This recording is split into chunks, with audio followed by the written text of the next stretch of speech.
Saturn. Just saying the name conjures images of cosmic elegance, unparalleled beauty. It's the superstar of our solar system, the one with the bling. When you look through a telescope for the first time, it's the planet that makes you gasp.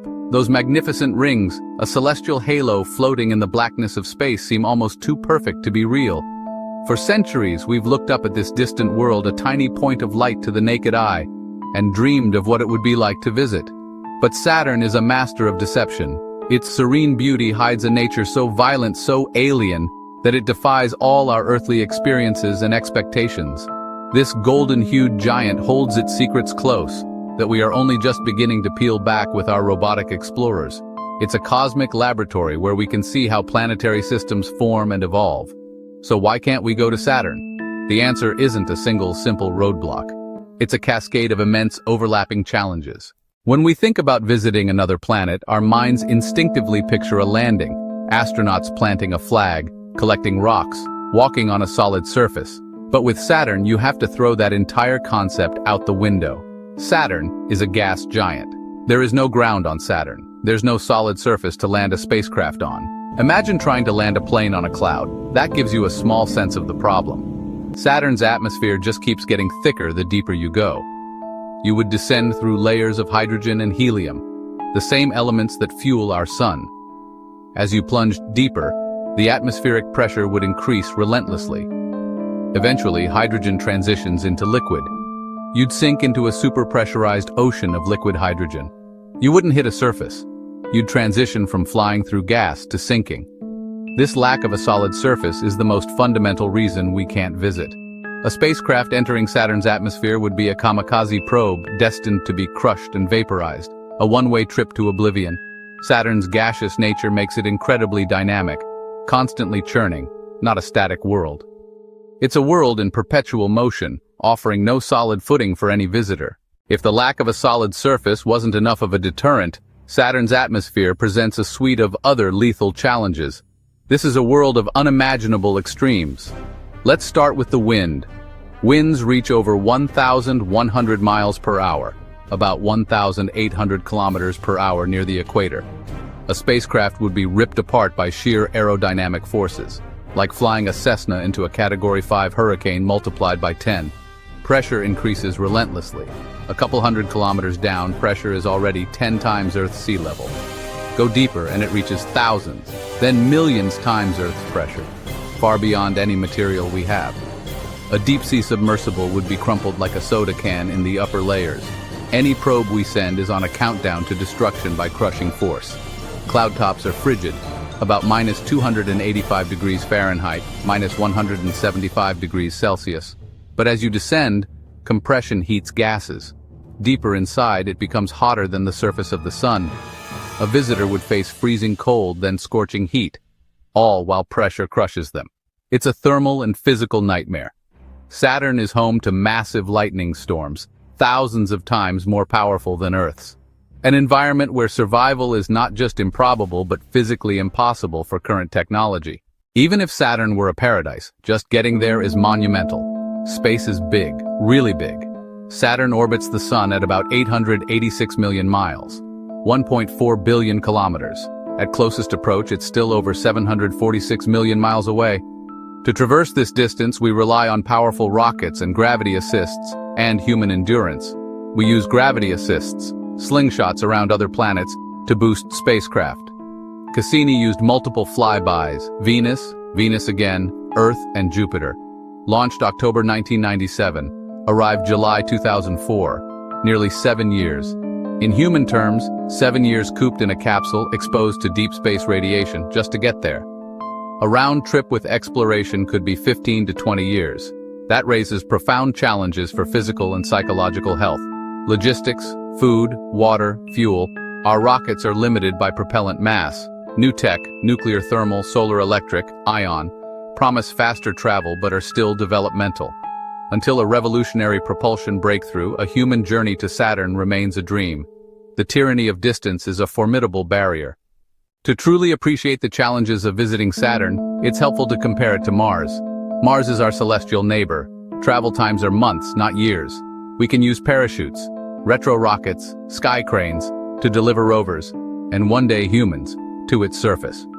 Once there, we can walk, collect rocks, drill and search for signs of past life. Mars challenges, dust storms, radiation, cold, are engineering problems we can work to solve. Now contrast that with Saturn. No surface, terrible atmosphere, extreme pressures and temperatures.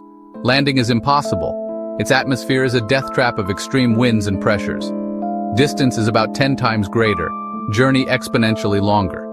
Even Jupiter, also a gas giant, is closer, making Saturn uniquely challenging.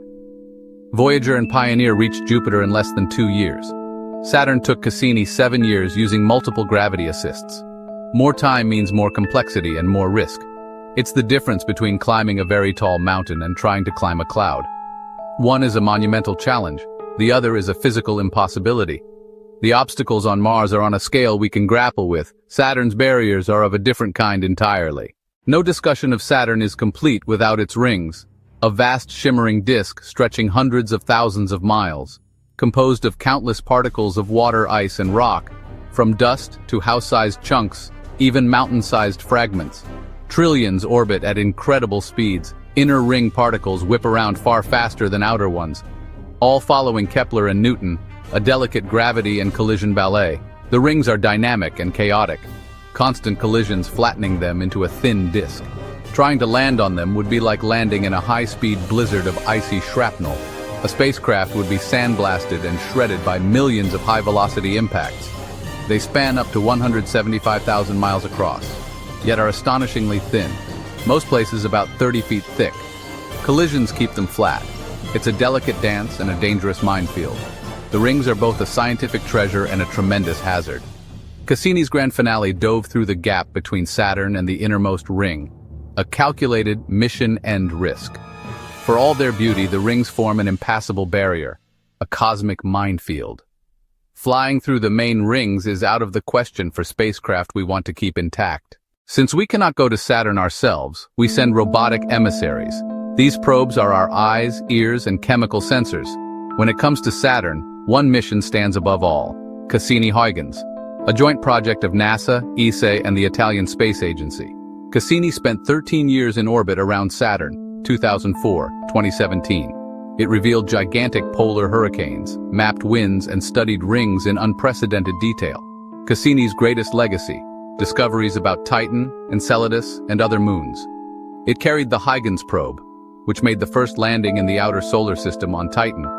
Flybys of Enceladus found plumes of water vapor and ice, containing salts and organic molecules. Analyses showed salt and organics, the building blocks for life. Cassini ended with a deliberate plunge into Saturn on September 15, 2017, a final act to avoid contaminating potentially habitable moons like Enceladus and Titan. As it fell, Cassini transmitted atmospheric data until the end, a scientific sacrifice. That data will keep scientists busy for decades and explains why we must keep using robots. The next generation, atmosphere probes, Enceladus plume samplers, dedicated orbiters, will peel back more layers. For now, Saturn remains a destination for our telescopes and robots, not our footsteps. Beyond visible dangers, Saturn possesses a powerful invisible force field, its magnetosphere. A magnetosphere is a region of space controlled by a planet's magnetic field. Saturn's magnetic field is much stronger than Earth's, roughly 578 times more powerful at its source. It stretches millions of miles into space, engulfing rings and moons. Unlike Earth's iron dynamo, Saturn's field likely comes from swirling liquid metallic hydrogen. Its rapid rotation, a day 10.5 hours, whips that conductive fluid into a powerful dynamo. A strong magnetic field creates intense radiation belts, zones of lethal radiation. High-energy particles can fry electronics and deliver fatal doses to humans in short time. Cassini had to be radiation-hardened and its orbits planned to minimize exposure. The field interacts with rings and moons, creating a dynamic plasma environment. It can strip particles from Titan's atmosphere and capture Enceladus's plume material. It also generates aurorae at the poles, a visible sign of charged particle activity. So even surviving the trip, you'd face no surface, lethal atmosphere, ring debris, and an invisible ocean of deadly radiation, another profound barrier to any human presence. For now, Saturn remains off limits to us, majestic but hostile. We've journeyed across the solar system in our minds, and the verdict is clear. Saturn is a world that forbids visitors. No solid surface, crushing pressures, extreme temperatures, supersonic winds, high-speed ring debris and lethal radiation belts. This might sound disappointing, but it deepens Saturn's mystery and allure. It forces us to be more clever, to build smarter, more resilient robots. Next-gen missions, atmospheric probes or Enceladus flybys, will continue to peel back layers. A human presence may come via bases on other moons, enabling telerobotic exploration.